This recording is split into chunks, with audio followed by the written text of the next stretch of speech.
영원히 제가 될 때까지 태운다. 태움이라는 말 들어보셨어요? 선배 간호사가 신임 간호사를 가르치는 과정에서 괴롭힘 등으로 길들이는 규율 문화를 칭하는 직장 내 괴롭힘을 말하는데요.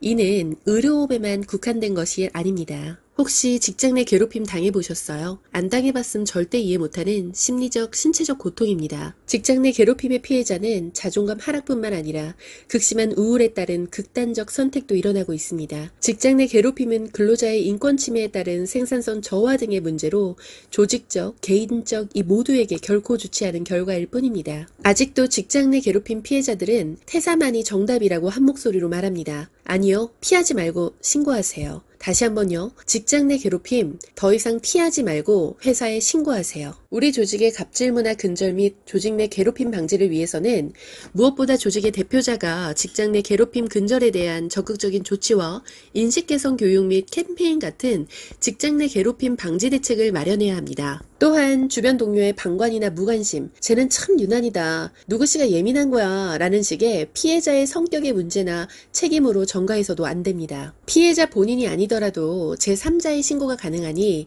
남의 일이 아닌 우리 일이라는 생각으로 신고 문화를 활성화하고 동참해주세요. 회사에서는 조직 내 괴롭힘 방지를 위해 위원회를 구성하거나 신고 전담 부서를 신설하는 것이 필요합니다. 직장 내 괴롭힘이라 함은 우월한 지위를 이용해 신체적, 정신적 고통을 주거나 근무 환경을 악화시키는 행위를 뜻합니다. 직장 내 괴롭힘은 그냥 상사의 지시나 요구가 마음에 안 든다고 무조건 괴롭힘이 되는 것이 아닌 분명한 판단 기준이 존재합니다. 직장 내 괴롭힘의 판단 기준은 이 세 가지입니다. 첫 번째, 지위 또는 관계 우위를 이용했는가? 두 번째, 업무상 적정 범위를 넘는 업무 지시를 하였는가? 세 번째, 신체적, 정신적 고통이나 근무 환경을 악화시켰는가? 이 세 가지 모두가 포함되었을 때 직장 내 괴롭힘에 해당됩니다. 기준 참 포괄적이죠? 조금 더 자세하게 판단 기준을 나눠보면 지위 또는 관계 우위는 상사뿐만 아니라 동료나 후배도 해당됩니다. 다수가 한 명을 괴롭히거나 학벌이나 나이로 괴롭힘을 준다든지 정직원이 비정규직을 차별을 주고 모욕감을 느끼게 하는 경우도 포함됩니다. 하청업체 직원, 아웃소싱, 비정규직 모두가 직장 내 괴롭힘으로부터 보호받아야 합니다. 업무 범위의 기준은 업무 시간 외 온오프라인상 지속적인 업무 지시 또는 연락, 대답을 강요하는 행위인데요. 업무 시간 중이더라도 업무상 필요성이 인정되지 않는 사적인 요구나 심부름도 직장 내 괴롭힘에 해당됩니다. 업무 환경 악화는 너 혼자 벽 보고 서서 근무해 라든지 글씨가 마음에 들 때까지 계속 다시 써오라고 한다든지 업무에 필요한 정보를 주지 않아 원활한 업무 수행에 방해를 하는 경우 같은 근로자가 업무 능력 발휘에 지장을 주는 환경을 조성하거나 지시하는 경우를 뜻합니다. 직장 내 괴롭힘 행위 사례로는 모욕감을 주는 언행, 음주나 흡연을 강요, 개인사에 대한 헌담 또는 뒷담화, 업무는 안 주고 허드렛 일만 시키는 등이 있습니다. 직장 내 괴롭힘을 당했을 때는 어떻게 해야 할까요? 괴롭힘이라고 느껴졌다면 우선 가해자에게 그렇게 말씀하시면 모욕감이 느껴져요. 업무와 무관한 일을 요구하셔서 너무 힘듭니다. 과장님 저를 안 좋게 생각하시는 것으로 느껴져 괴롭습니다. 같이 피해 사실이나 괴로움을 이야기하고 관계 개선을 위한 시도를 하는 것을 저는 권장하지만 쉽지 않죠. 이러한 사실을 이야기했을 때 상황이 더욱 악화될 것이 두렵거나 어렵다면 우선 피해자는 행위자의 괴롭힘을 입증해야 합니다.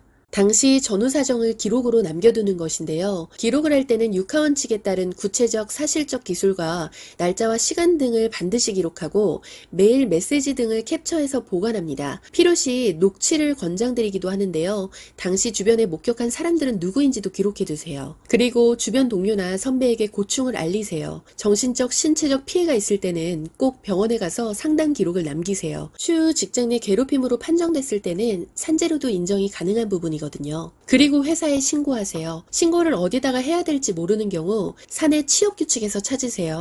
이번에 근로기준법 개정으로 꼭 명시되어 있어야 하거든요. 우리 회사는 익명이 보장되는 신고센터가 없어요 하는 경우 취업규칙을 담당하는 인사부나 감사부에 도움을 요청하고 그것도 소용이 없으면 사내 노조에 도움을 요청해보세요. 그래도 소용이 없다면 자체적으로 해결을 위한 모든 노력 사실을 기록하고 지방노동청에 신고하거나 시민사회단체 집장갑질 119에 신고하세요. 또한 근로복지공단에서 운영 중인 심리상담 서비스의 상담 지원도 받아보세요. 만약 예상치 못하게 내가 가해자로 지목받은 경우 진심 어린 사과와 그 행동을 즉각적으로 멈추고 다시는 하지 말아주세요. 피해자가 원하는 것은 직장 내에서 원활한 근무와 소통입니다.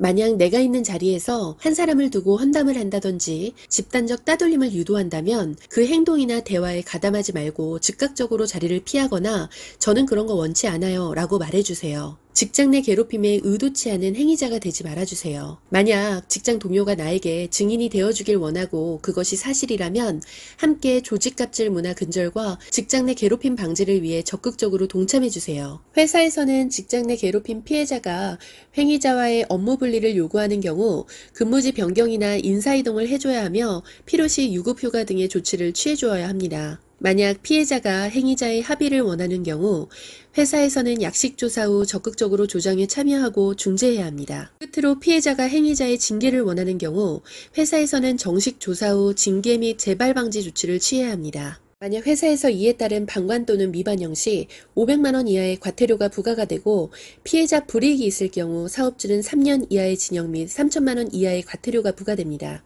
직장 내 괴롭힘을 방지하기 위해서는 직위나 나이를 막론하고 직장 내 구성원에 대한 예의와 상호 배려가 무엇보다 필요합니다. 직장 내 괴롭힘 방지는 개인 간의 문제가 아닙니다. 우리 사회 구성원 모두가 지켜야 할 의무입니다. 이상 행복한 직장 생활을 응원하는 박강사였습니다. 감사합니다.